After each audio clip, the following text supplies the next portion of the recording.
Hey, Mr. Dillon, huge fan. Mr. Vaughn, long-time listener, watcher, first-time caller and communicator. Pardon my back mullet. I don't have a top mullet, but I got a little back hair mullet. You got that heat coming Anyway, in. I got a crazy question for Mr. Dillon. What do you think about the assassin killing himself that shot the judge's son? This Ghislaine Maxwell shit's getting a little crazy. Yeah, it's real on creepy. us. Yeah. So let's get into that. Yeah. First, let's just establish that Epstein, you believe Epstein was a pedophile. No, I'm just saying, let's just establish some ground. Who are you working for? Wait a minute, hold on. What? Yes, I will take the controversial stance that I believe Epstein is a pedophile. Okay. You heard it here. Okay. Oh, and boy. you think Ghislaine was his runner? Yeah, I think that's pretty well established. I Okay. think Miss Maxwell was involved in some lurid and inappropriate activities. But as Trump would say, I wish her well. Yeah. Because that's the way rich people talk. Rich people, every now and then rich people just become rich and they forget that they have a job. Yeah. He forgot he was the president. Yeah. He was at a golf tee on Mar-a-Lago in his mind, and he said what he would have said to some CEO that was next to him. He go, yeah, I wish her well. Because that's when you're like, yeah, my son, he got into it underage, real big problem. He goes, I wish him well. I wish him well, yeah. And just, watch this drive. It's so different. People don't understand also, that rich mindset of They don't just get like, it. like It's just niceties and politeness. like Ghislaine got busted having a couple of chocolates she shouldn't have had, Yeah, they're just like, yeah, I wish her well. Hey man, just get out of my world with your problems. I'm rich. I want to be rich. Ghislaine is rich. So I wish her well. If Ghislaine wasn't rich, it would be like, burn her. I don't care. Put her in a room and light her up. But because she's rich, I don't want to see a member of my own class really bite the bullet. So I wish her well. I hope she has to write a long apology letter to the girls and they put her back on a boat. But yeah, this assassin was super weird. The judge that was assigned to look into the money laundering at Deutsche Bank. So a bunch of investors at Deutsche Bank were like, hey, why are you letting Jeffrey Epstein and all these people, why are you tolerating all these high-risk clients? Right. So a bunch of investors at Deutsche Bank got mad at this. And Deutsche Bank should have just sent out a letter and went, shut the fuck up. Right. We do what we want. We're criminals, dummy. What do you think goes on here? We launder drug money and everything else. We got narco traffickers, human traffickers. Shut the fuck up. You didn't care when your returns. You only care because it's the goddamn news, Cliff. They should hit him with a first name hit at him the with end. a first name. Listen, Vance, you know what's going on. Shut the fuck up. So there were some banks. So there's some investors. 'Cause I don't know all about it. So there's some investors. Yeah. And they were all working with the same. A lot of shady people working with the same bank. Yeah, Deutsche Bank. Okay. And Deutsche Bank's like a lot of their executives end up killing themselves in Malibu. It's super suspect because people in Malibu don't kill themselves. They're happy. Right, People that's why like they're me there. kill themselves. Yeah. So this idea that all these people in Malibu are like, I just can't do another day in the sun. I got to kill myself. Deutsche Bank's involved in some weird stuff. So Deutsche Bank. And what is the Deutsche? It's what? German. Okay. Yeah. So they are handling high-risk clients like Jeffrey Epstein. Okay. And a bunch of investors like, hey, what are you doing here? Why are you tolerating this level of risk? Blah, blah, blah. So they bring a class action suit against Deutsche Bank.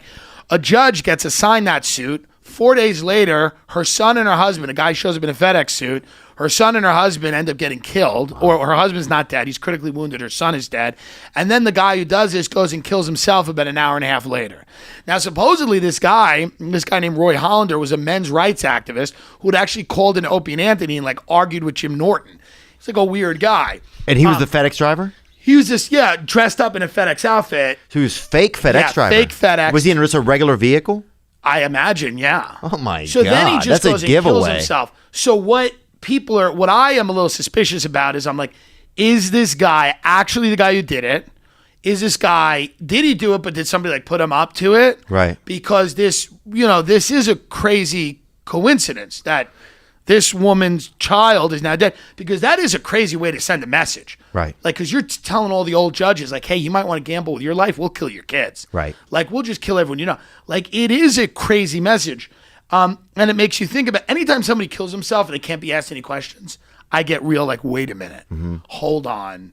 What happened? So it's entirely possible that this was some type of threat or a way to intimidate or scare people that are in the case. I don't know.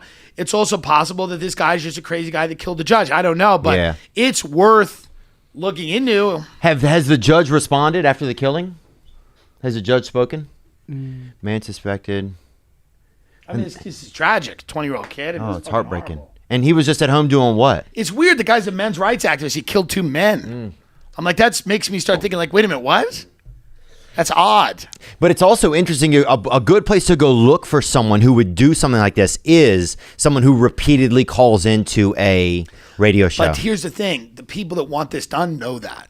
Right. They know that. Oh, of course. They're like, this is where we find crazy people. They know where to get the fun people. Yeah. This guy also, 20 years ago, worked for Kroll Securities, which is like an intelligent corporate espionage, intelligence gathering, major corporation. He worked for a year in Russia, handling intelligence gathering for Kroll.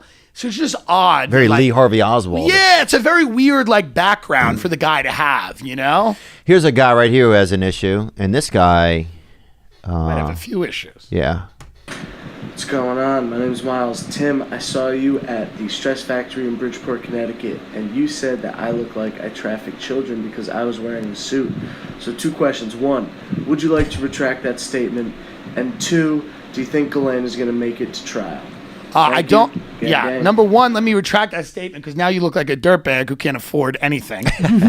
You should have kept the suit on. Now he does have a frisbee collection behind him. Yeah. Now you look like you traffic pizzas to people's homes for a living.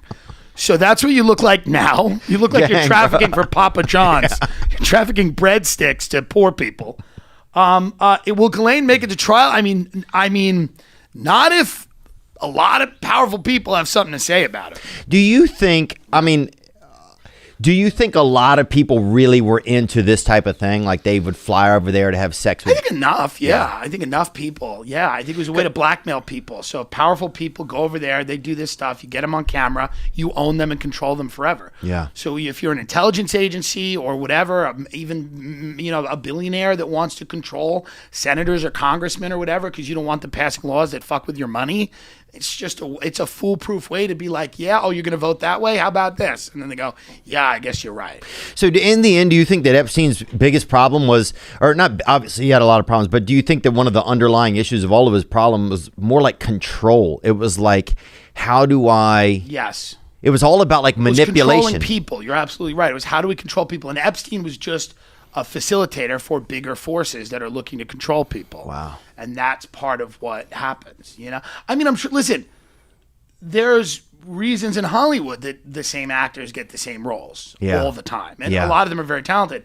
But I think a lot of it is that they have very powerful agents and people that are able to make things happen. Right. How do you make things happen? You need leverage. How do you get leverage? Well, leverage is information. Yeah. Right? It's information. That's technically kind of what leverage is. It's like, I know that's a prime ingredient. Yeah. So, I mean, it's entirely possible that this is just the way things have been run for so long. And now it's coming to light because you have the internet and you have people. Back then, victims couldn't talk to each other. So one girl that had a crazy experience couldn't email another girl and go, hey, did this happen to you? Right. Yeah.